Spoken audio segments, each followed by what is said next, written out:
Good morning, another lalabog day. So ayun na nga, ang tagal nating nakapag biyahe ulit. So mamaya ikukwento ko sa inyo kung bakit halos 3 to 4 weeks ako hindi nakabiyahe. Ayun lang ko. Ngayon ito may panibago tayo, may bago tayong booking. So from GMA to Dasma. So papunta na ako sa pickup location. So yun, 78 pesos lang siya kasi short lang muna tayo. Tignan natin kung anong magiging biyahe natin, kung short ride lang ba o long ride. So depende sa booking na makikita natin, ano. Alright, so okay, pupunta na tayo sa pickup.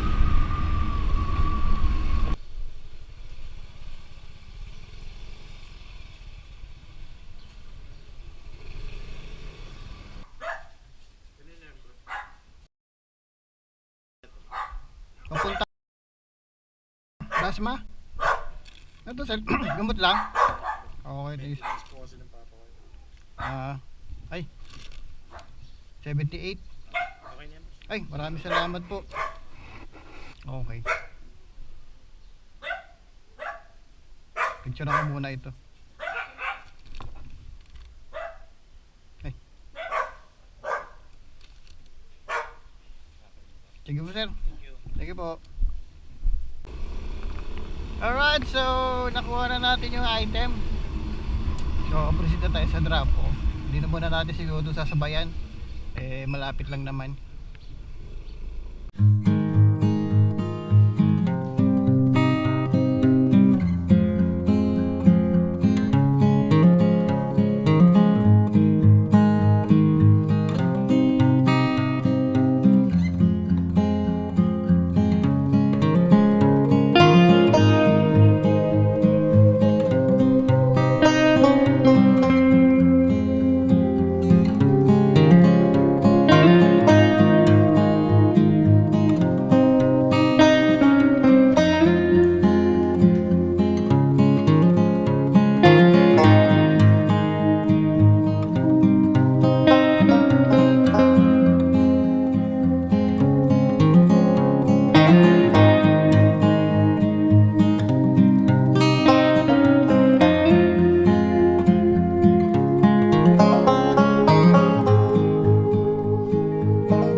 Lala mo po.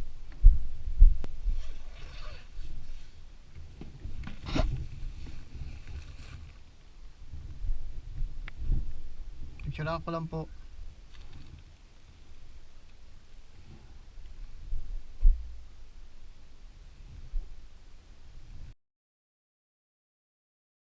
Okay, salamat po.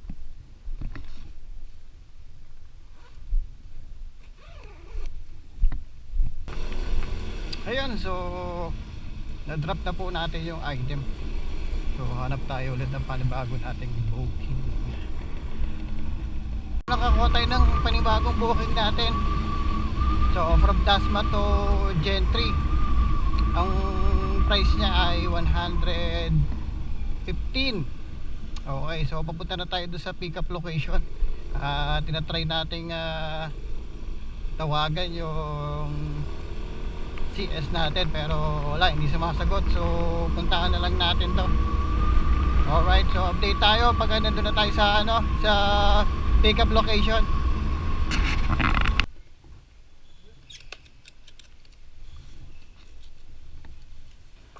Okay na po ito, ma'am? Okay, thank you.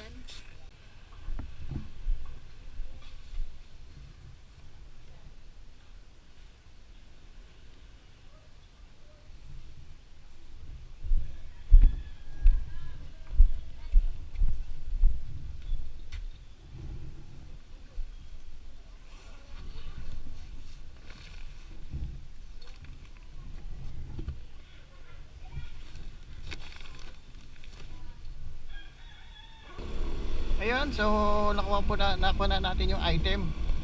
Pagkain siya. So diretso na tayo ng ng gentry. Doon na rin daw ang bayad sa drop off. Alright, so update po tayo kapag malapit-lapit na tayo sa drop off o kaya pag nandun na tayo. Okay.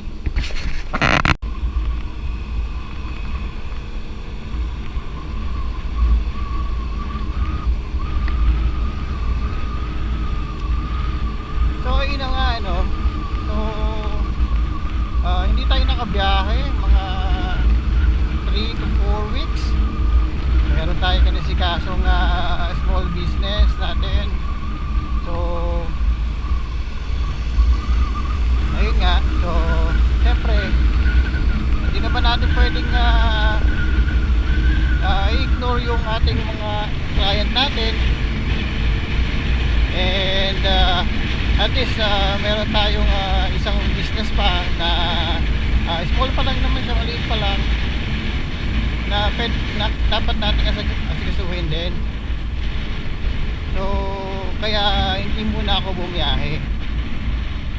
Ayun, so actually meron tayong printing services. So tumawag yung ating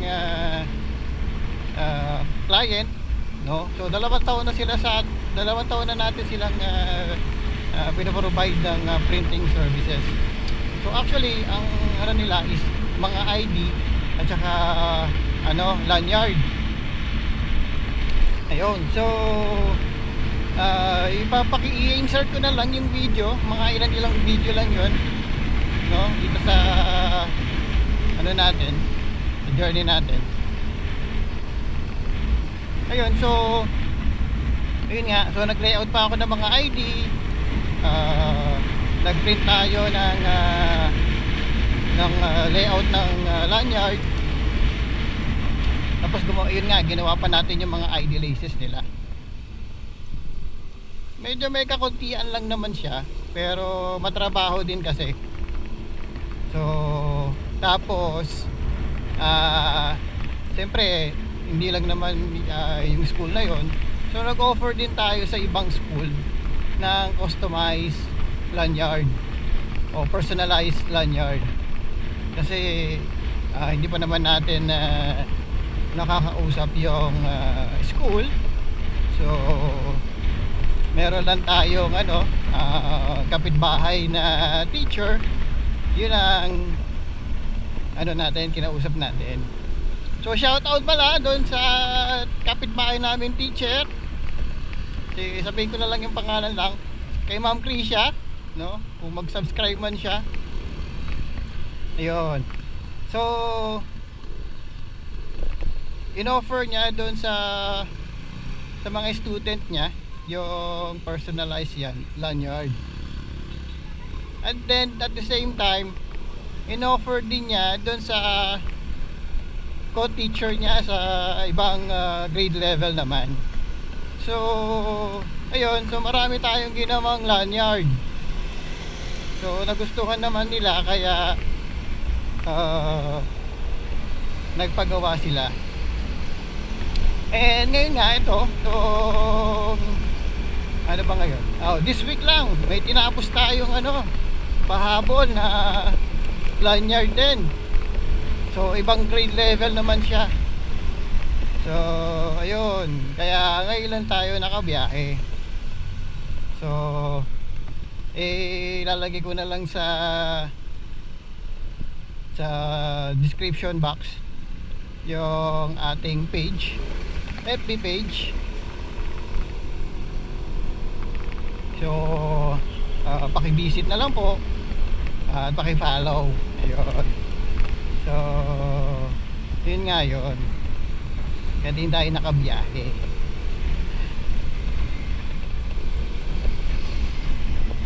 So hindi lang naman lanyard ang ginagawa natin, meron din tayong mga mugs. So customized mugs, yan, nagpe-press din tayo niyan. T-shirt na rin.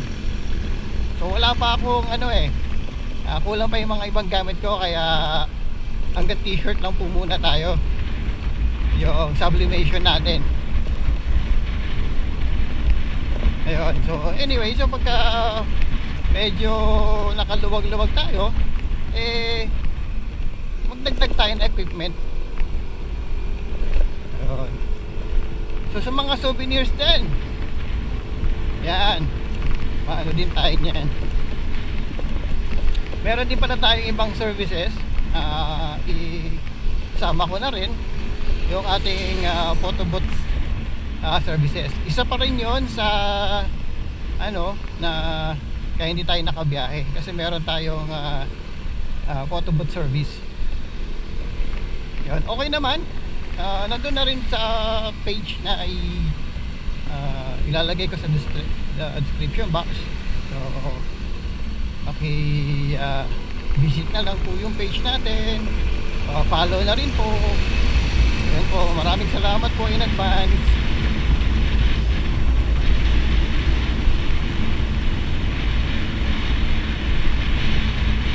Ayun, so mag-proceed na tayo sa natin, sa drop off natin. So update na lang tayo ulit pagka nandun na tayo sa drop off.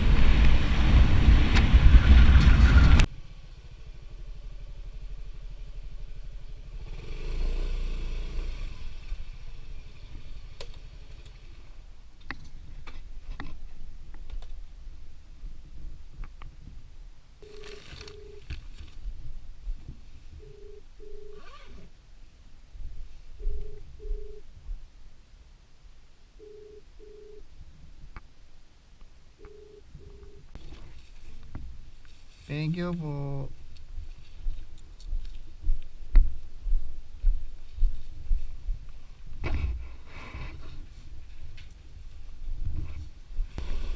Ayun, so na-drop na po natin yung item natin. 115 yung rate niya. Ang binigay ni ma'am is 140. So meron tayong 25 pesos na tip. Not bad. Ayun, so hanap tayo ulit ng panibagong booking natin. So update tayo kapag makakuha na tayo ng panibagong booking natin. Ayun, so may nakuha tayong panibagong booking from Dasma to GMA. So ang rate niya is 129. So papunta na tayo sa pick up location. Ayun nga, medyo makapal na naman ang ulap natin. Uulan na naman. So di ba, may dala naman tayong kapote. So alright, so update tayo pagka nandun na tayo sa pick up location.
Tirang ko lang.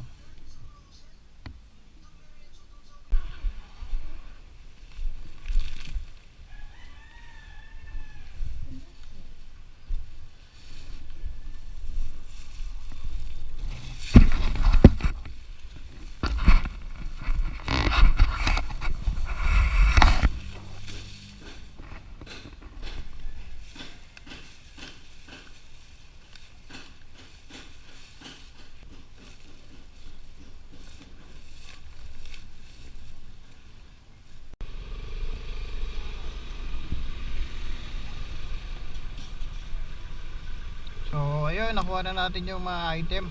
So ano pala to, mga ingredients. Okay mula dito sa Dasma papuntang GMA. So pupunta na tayo ng drop off.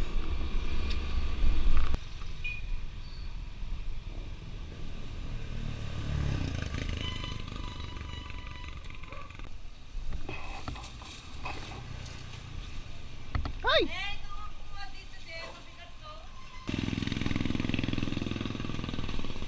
Picturean ko lang.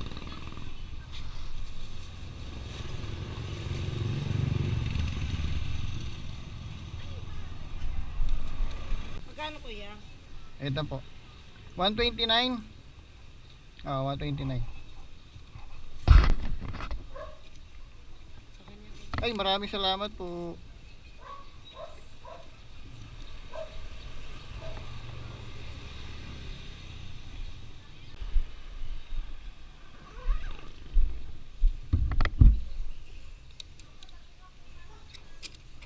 Ayun, so drop na natin yung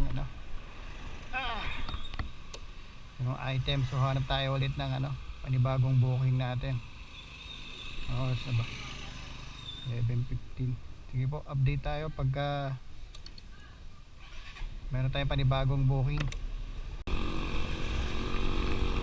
Ayun, so may nakuha tayong panibagong booking natin from Carmona to Muntinlupa. So price niya ay 136. So papunta na tayo ng ng pick up location. Ayun, so tagal din natin nakakuha ng medyo malalayo yung iba, tsaka yung iba karamihan pooling. So don't know bakit ganon. Okay, so update tayo pag nandun na tayo sa sa pick up location. Okay.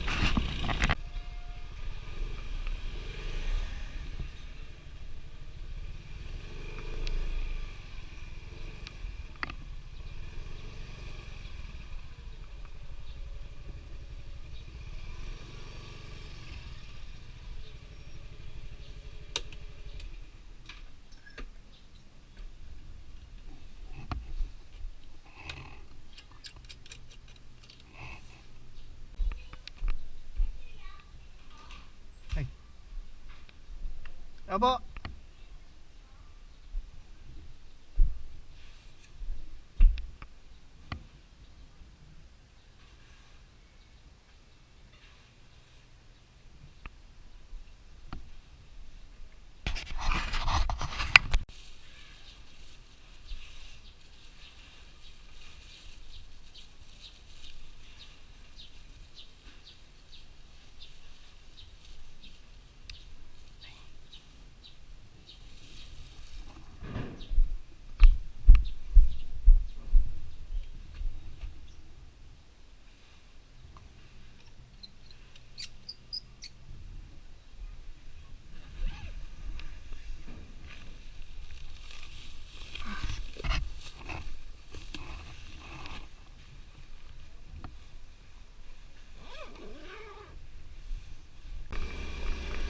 Ayun, so nakuha na po natin yung item. Dalawang bag ng siomai. So papuntang Muntinlupa. 136 po yung rate niya. Update tayo kapag nandun na tayo sa drop off. Okay. Pangalawang gate, orange po.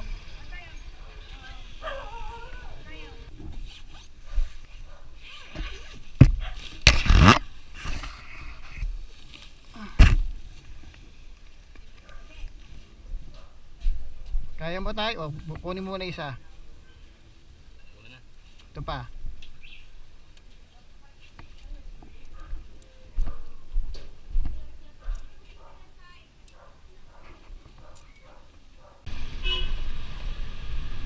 Ayun, so na-drop na natin yung item. Ayun, so may nakuha tayong panibagong booking. San Pedro to Dasma. 165. So papunta na tayo sa ano, sa pick up location. So update ko pagka nandun na tayo sa pick up location.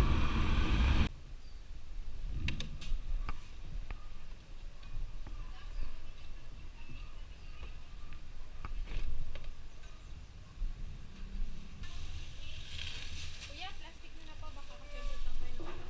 Ay, oo nga.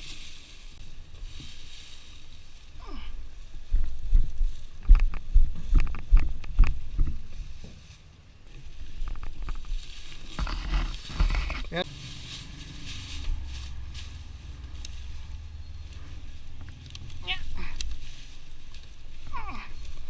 Nabigat din pala. Oop.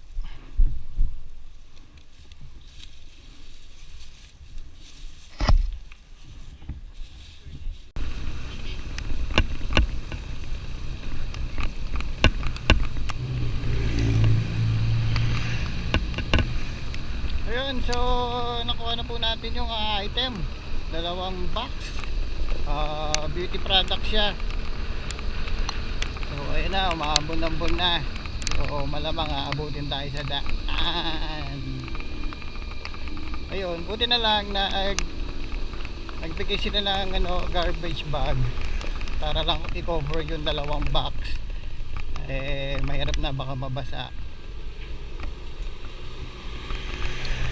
Update tayo pagka nandun na tayo sa ano, sa drop off. Alright.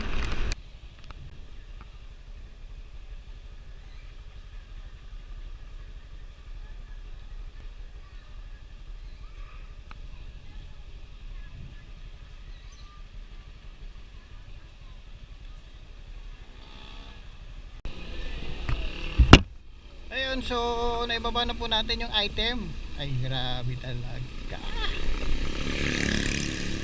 Hindi sumasagot sa phone. Buti na lang na pag-isipan nating magtanong. Ayun, na-drop na natin yung item. So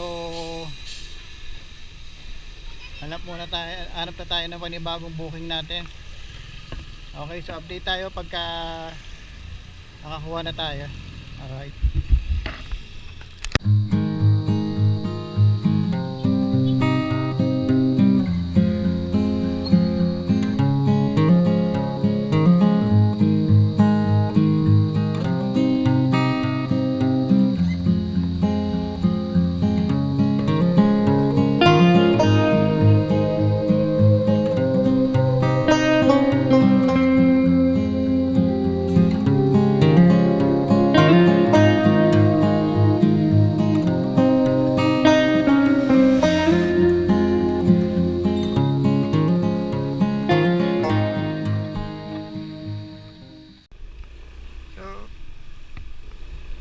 Ayun, so may nakuha ulit tayong panibagong booking from Dasma to Silang.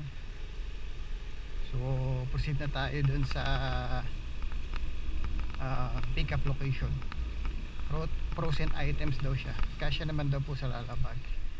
Okay, so update na lang po tayo pagdating po dun sa pick up location.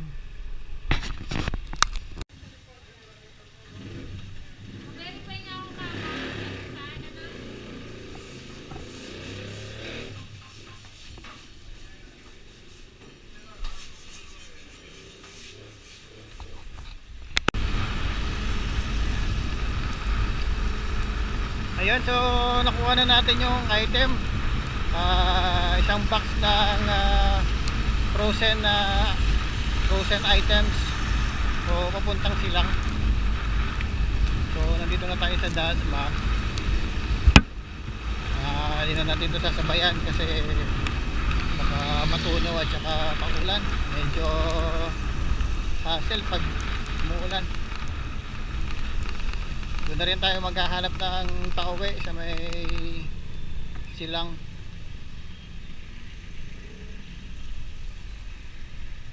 Ayan, medyo traffic. Uwian na eh. Daalan tayo at madalas ang kalye.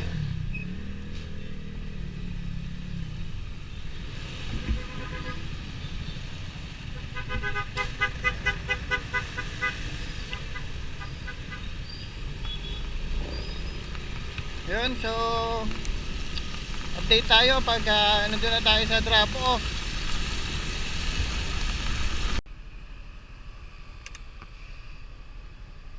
Ayun, so na-drop na natin yung frozen item. Malakas lang yung ulan kaya so tingin tayo kung makakakuha pa tayo ng another booking o kaya kung hindi, diretso na tayo ng buhay. So update na lang po pagka nakakuha tayo ng panibagong booking.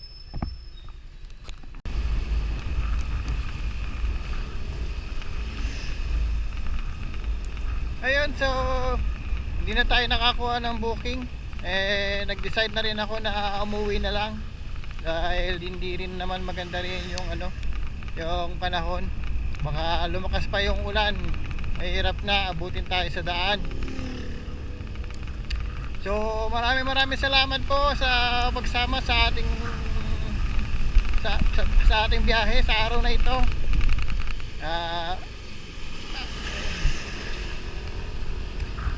Huwag na lang po kalimutan na mag-subscribe at paki-like na rin po yung video at maging updated po kayo sa mga ina-upload ko pa pong video. So ito ang ating kwento ngayong araw na to. Maraming salamat po.